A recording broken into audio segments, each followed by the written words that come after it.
You know what it is. It's the moon in Leo and the sun main theme in Pisces. So the sun, first of all, happy Pisces season. I didn't say that in my last video. Sun conjoining Saturn and Neptune. We are taking inspired action on being responsible and being realistic with our dreams and imagination so we can sit comfortably in our delusion that is backed and supported by understanding and being well off with universal love and just caring for self-expression in your dreams and everything that the universe has in store for you, basically. And with the moon here in Leo, we are responding to our dreams, imaginations, and delusions, and our introspective natures of, all around love by expressing this fixed emotion of feeling grateful and generous for the attention that we are receiving via self-expression, via, any energy that is being put out by Leo that is being checked, harnessed, or paid attention to, liked, all those good energies. And we have some conflict here because, the moon is opposing Venus and Mars, our way of compromising and sacrificing with others, our distance and our closeness being in Aquarius, and associating with passions and motivations that people can take pieces of that energy upon and drive forward. But Leo is like, you can't spread yourself too thin, and emotionally you're gonna feel like you should make that your expression about not selling your energy short when it comes to your passions or your love natures or relationships or like not getting the short end of the stick, be it just because you are willing to bounce around and do whatever, because Aquarius could be taken advantage of here and there. Again, my Aquarius moon knows this all too well, and my Leo other half protecting that energy. So Leo with the emotions is going to be expressing that for your passions and your motivations. Then it's still expressing these things with being grounded and being restricted and having boundaries. So it's going to be expressing through that action of boundaries around your dreams, imaginations, and delusions. Not letting too many fucking people in to, even if they have good intentions or negative intentions. Leo's a good reader of these energies, so letting them in and then not letting certain things out to be expressed, because you just gonna let your aura express it for you, like being that bitch and being that nigga and all that good shit and jazz. So we also have the moon trining the North Node in Chiron. So this is like it's expressing that fixed emotion around, hey, seeing the mistake coming from a mile away, because when Leo is on your creative endeavors, you can plan how you are to be perceived by others, thinking things that are centered around you. And Chiron is like expressing and letting go too fast or too soon, or letting go of that wound too fast and trying to move on too fast. And Leo's going to be there to assist that and express that, hey, we're going to focus on this wound and how we can draw attention to that to help heal other people so that they aren't compromising their relationships via just overriding these issues with their associations, because that's still a sextile between Mars and Venus.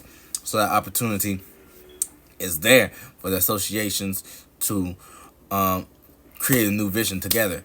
But as far as having your individual key player in that motherfucking shit, the moon and nine emotions is going to be there to be inclined to check that shit, to set you on your spiritual path, to make sure you got the boxes checked as far as your individual path, while you are sharing this vision with other individuals. Like that the details, the detail, because Leo and Virgo, Lilith is right there too as well, right, between the earth signs, right? So it is just, what I'm saying, as I harp on so much, the friction, moving too fast or I'm moving too slow and being too stale, with the embarrassing moment from looking into the details, or being overcritical of someone or overjudging someone because of something that you are expressing yourself, but Virgo is relating to others. Also, Virgo is in introspective and cratering that energy with those constellations cratering all of that, filling the void and the gap in the Virgin energy.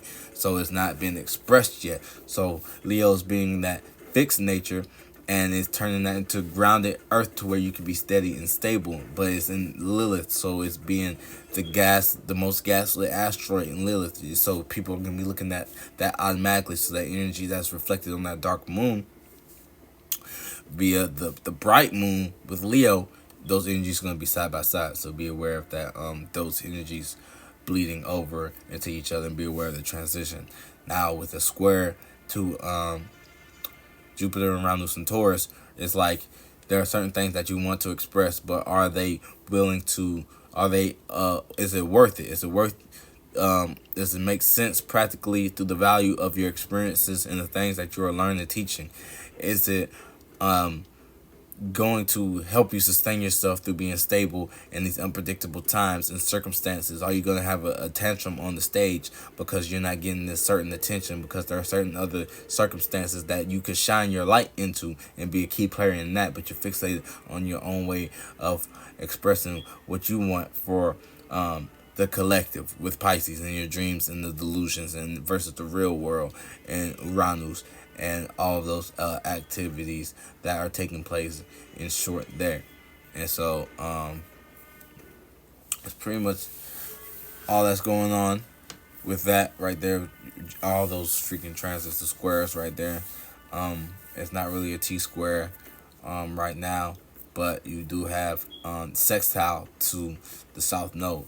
So that's an opportunity for what we are comfortable in to be expressed in a fashion that can be talked about and presented as relatable amongst ourselves and others, right?